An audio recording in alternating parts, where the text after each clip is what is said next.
This week, the Spy Guide is back on familiar ground and once again heading for the picturesque Welsh coastline in our latest Q-branch style gadget. Well, Lotus once again have pulled us out of the fire. This is the Eco Elise, and there is only one of them in the world. You may not believe this, but 2 years ago much of this car was still growing in a Norfolk field. Many of the body parts, including the bonnet, the boot and the seats, are made from naturally grown hemp. And this super light shaved Elise is finished with wood and wool. The solar panels power the car's onboard electrics, and Lotus have added an intriguing green light to the dashboard.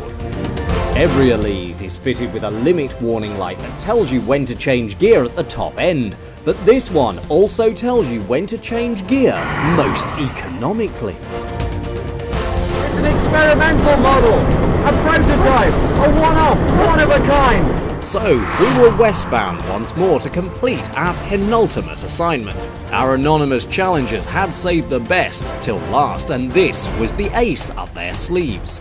Our first ever challenge had been to recreate the scene with the helicopter from the 1976 Bond film The Spy Who Loved Me, which we neatly rigged with a few cheap pyrotechnics and a very dodgy computer-generated aircraft. This time, we have to complete the scene by driving a Lotus Esprit into the sea. And to make matters worse, our challengers have got wise to our rule-bending tactics.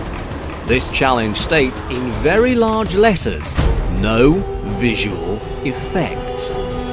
So I telephoned the Cars of the Stars Museum in Cumbria and asked them if we could borrow the original S1 that had been featured in the Bond film. Then we went swimming.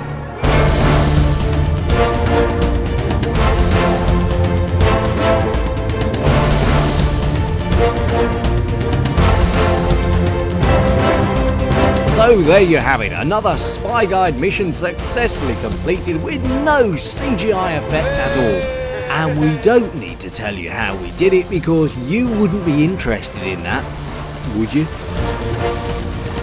Well, if you insist. I did call the museum and explain that the shoot would involve making a few modifications to their car, and unsurprisingly they told me to go forth and multiply. Our challengers obviously anticipated this response, but they underestimated one large factor, and that is that I'm brilliant. And so is Club Lotus, who managed to put me in touch with a genius designer who already had a Q-branch vehicle. It's a Series 1 Lotus Esprit body shell converted to a boat. I was 10 years old when The Spy Who Loved Me came out, and that got me into Lotuses, and I made a quarter-size hardboard copy as part of my O-level design project, and I thought one day I'm going to make one that I can actually use on the water. And I came across some scrap body shells back in 2004, and I thought, okay, now's the time, a few £100, bought the body shells and started work on it, and it works. So the best bit about it, it works. All that remained was for Dave and I to take a quick spin around the stunning Bay of Abersoch in Nigel's amazing spy boat, and hey presto, mission impossible solved.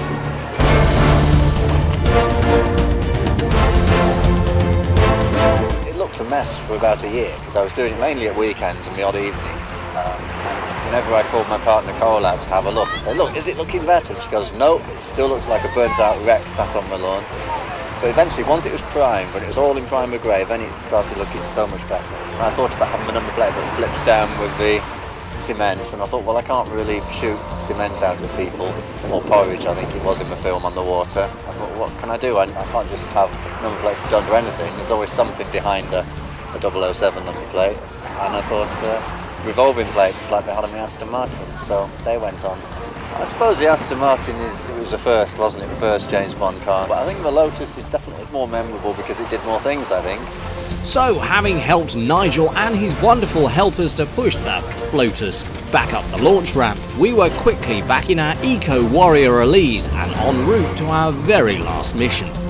This is it. It's Spy Guide sink or swim time.